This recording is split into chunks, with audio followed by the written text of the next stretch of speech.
Okay, let's talk about now treatment of basic complex restorative cases. What do I look at when we're talking about treatment of basic complex restorative cases? What's the sequence? And as a second part, I'm going to talk about what do we do if we have to increase vertical dimension if there's been wear. We'll look at incisal plane, occlusal plane. If you got missing teeth, is the incisal plane pretty correct and the occlusal plane pretty correct? The occlusion, the TMJs, the muscles, do you have popping, clicking? Can the patient open their mouth 38 plus millimeters? Do they have facial muscle pain? Do they have TMJ pain? Is their vertical dimension collapsed? In these severe wear cases, a lot of times the vertical dimension is collapsed and the patient has lost vertical dimension. Is endodontics needed? Is periodontal crown lengthening and grafting needed? Meaning, what is the gingival line right? Is it symmetrical with the incisal plane, the lower lip, and the pupillary line? What about crowded teeth? My favorite part of practice is the conversation, discussing these things without having a dog in the fight. I'm not pushing for anything. I'm just finding out. I'm qualifying the patient. Are there missing teeth? Are there hopeless teeth? The enamel dentin teeth condition. Is there stress on the system? Is the person just grinding the hell out of their teeth? Is it that, to me, teeth that are badly worn and somebody's a big clincher is like restoring an Indy 500 car.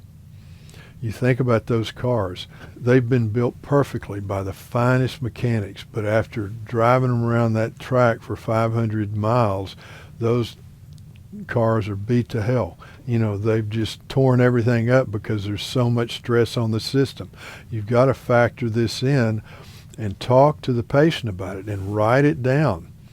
Say, I can fix your teeth, but I can't necessarily keep them fixed, because there's nothing I can do to your teeth that you can't tear up if you try hard enough.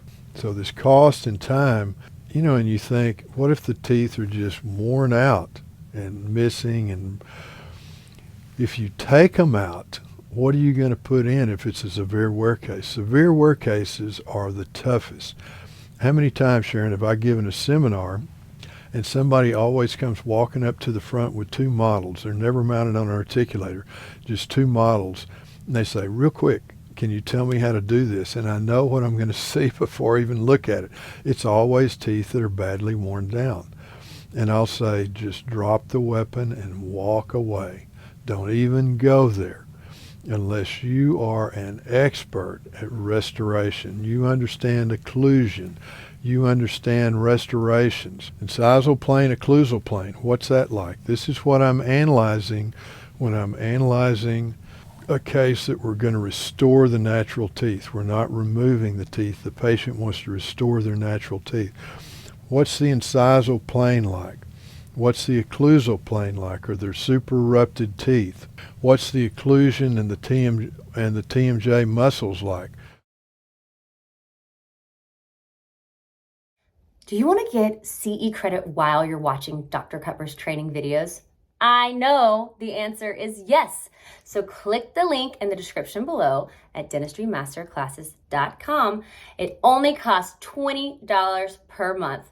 And right now you can join for 99 cents. This is a steal. You are not going to want to miss this deal.